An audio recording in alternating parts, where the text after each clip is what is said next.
Enquête, puisqu'il vient de la rejoindre. Eh bien, bonjour à tous. Merci pour le mot de bienvenue. Monsieur le Président et Monsieur le Directeur général de l'Autorité de sûreté nucléaire, donc la sûreté auprès de la population, des populations et de l'environnement, il ne faut jamais l'oublier. Vous êtes là pour protéger les populations. Donc, lourde responsabilité sur un domaine complexe, le nucléaire, une industrie qui a été décidée dans les années 70 et qui maintenant, il faut gérer l'héritage. Donc, j'ai surtout retenu de votre intervention sur les marges de production. Vous nous alertez sur les marges de production, qu'on n'a pas assez de marge de production au niveau du nucléaire.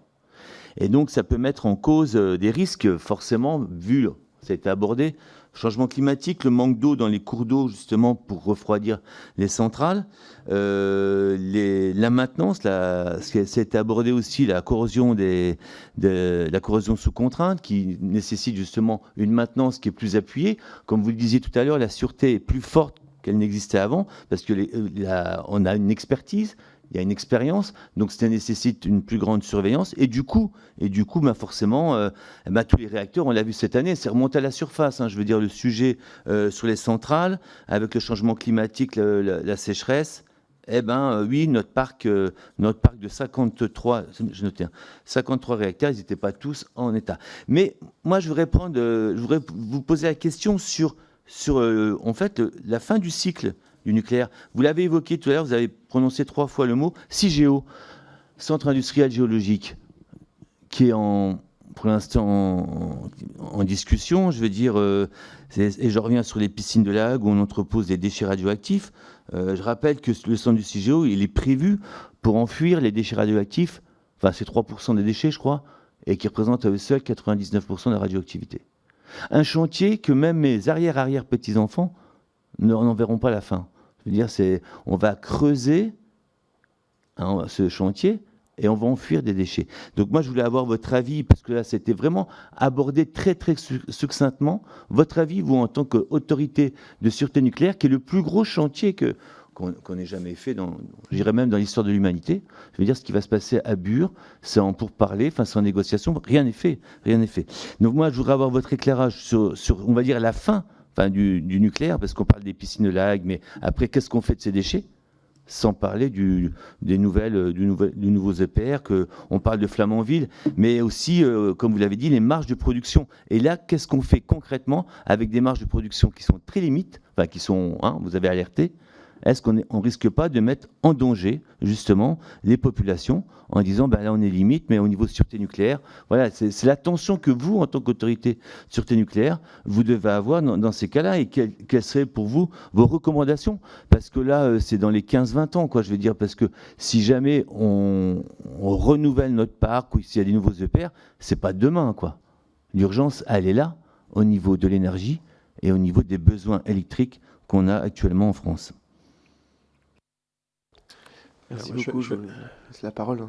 Disons qu'on va s'adapter progressivement à nos styles respectifs. On essaye de poser des questions plutôt que de poser des postulats, mais c'est le propre de l'exercice de la commission d'enquête. Monsieur le Président, je laisse la parole. Bon, je vais répondre sur le premier sujet, et puis je laisserai Olivier Gupta répondre sur le sujet CIGEO et le stockage de déchets en couche géologique profonde. Alors sur le sujet, alors effectivement, vous confirmez, vous avez bien, je crois, pointé le fait que la question principale que nous soulevons, c'est celle de disposer de marges suffisantes dans la production du système électrique, pour qu'il n'y ait pas un risque de mise en conflit de l'intérêt général d'avoir de l'électricité par rapport à l'intérêt général d'assurer le fonctionnement des installations nucléaires en toute sûreté. Bon, c'est un sujet que nous avons souligné depuis de très nombreuses années, plus de 10 ans. C'est un sujet qui, à l'évidence, n'a pas été entendu. En 2013, les alertes faites par l'ASN n'ont, me semble-t-il, pas conduit à d'actions particulières pour pouvoir assurer des marges suffisantes dans le système électrique. Je ne sais pas pourquoi, je n'étais pas présent, mais force est de constater que face aux événements que nous connaissons, que nous avons connus cet hiver, Il y a eu certainement plein d'autres décisions, ça ne concernait pas que le nucléaire, mais qui ont conduit à une tension sur les capacités de production électrique.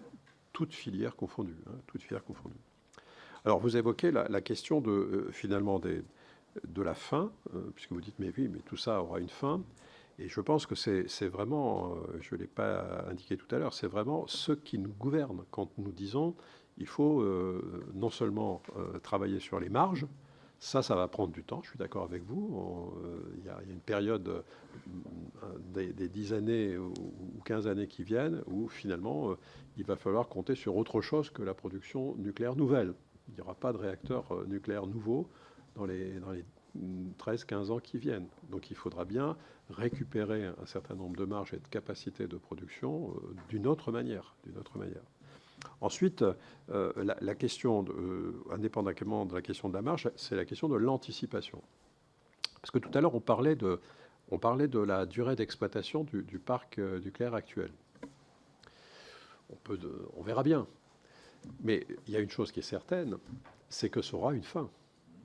Ça ne va pas éternellement continuer.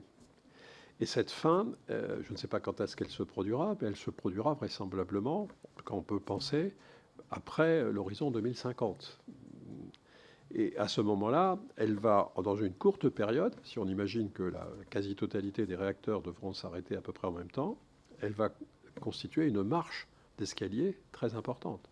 L'ensemble des réacteurs nucléaires actuels ont été construits sur une courte période de temps, sur une quinzaine d'années.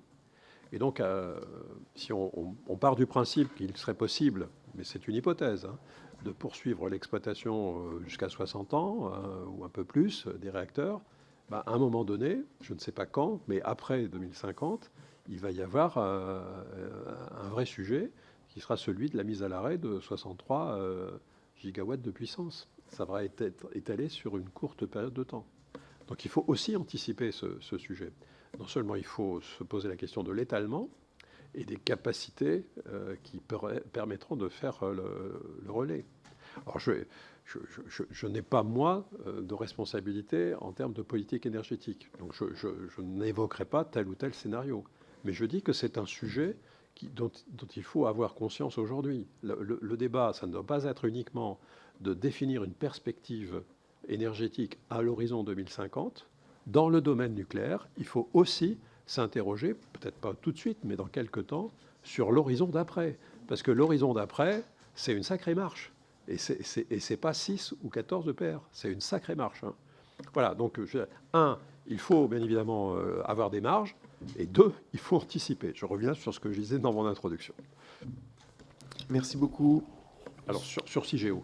Sur la question, du CIGEO et des déchets radioactifs, il y a différentes sortes de déchets radioactifs et il y a un instrument pour en programmer la gestion, c'est le plan national de gestion des matières et déchets radioactifs. Ils sont de différents types, ces déchets, et notamment, ils n'ont pas tous la même durée de vie, comme on dit, et donc ils ne vont pas tous être gérés de la même manière. Les déchets très faiblement actifs vont être gérés en surface, dans des centres de stockage de surface. Ceux dont on parle par rapport à CIGEO, ce sont les déchets qui ont la durée de vie la plus longue. Et c'est une durée de vie qui est tellement longue que, finalement, la seule constante de temps qui est du même ordre de grandeur que la durée de vie de ces déchets, c'est l'échelle des temps géologiques. D'où l'idée, effectivement, finalement, quelque part, de confier ces déchets pour les gérer à la géologie. Et CIGEO, c'est finalement le stockage de ces déchets à vie très longue dans une couche d'argile qui est à 500 mètres de profondeur et qui évolue finalement au même type d'échelle de temps que les déchets eux-mêmes. Alors après, il n'y a pas de négociation sur CIGEO, c'est-à-dire qu'il y a un dossier extrêmement fouillé, extrêmement approfondi, qui a été préparé par l'Agence nationale pour la gestion des déchets radioactifs, dont c'est la mission, et qui vient d'être déposé il y a quelques jours seulement pour instruction. Et ce dossier doit démontrer en quoi un déchet radioactif stocké à 500 mètres sous terre dans cette couche d'argile, avec les caractéristiques qu'elle a, telle qu'elle est, finalement, va pouvoir être suffisamment isolé par rapport aux personnes et à l'environnement pour justement qu'il soit protégé de ces déchets radioactifs Et en particulier, qu'est-ce qui est étudié de façon extrêmement précise, c'est les vitesses alors de dégradation des ouvrages dans lesquels ces déchets radioactifs sont stockés, les vitesses, le cas échéant, de migration des radioéléments dans la couche d'argile. Et justement, l'un des intérêts de l'argile, c'est que les vitesses de transport des particules en fait, à l'intérieur, et de l'eau en particulier, à travers cette couche, sont extrêmement faibles, ce qui fait que il n'y a pas de mise en contact en fait, ou en fait seulement très retardée avec l'environnement. Et c'est précisément ces questions-là que nous allons maintenant instruire dans le cadre de l'examen de cette demande d'autorisation de création. Alors, sachant qu'un certain nombre de sujets ont déjà été examinés, pas avec tout le niveau de détail qui est présent dans ce dossier, c'est pour ça qu'il faut encore qu'on l'instruise, mais déjà examinés, notamment à un stade précédent qui s'appelait le stade des options de sûreté, et sur lequel on s'est prononcé avec un avis au plan général favorable par rapport aux propositions faites par l'ANDRA. Voilà ce que je peux dire sur CIGEO.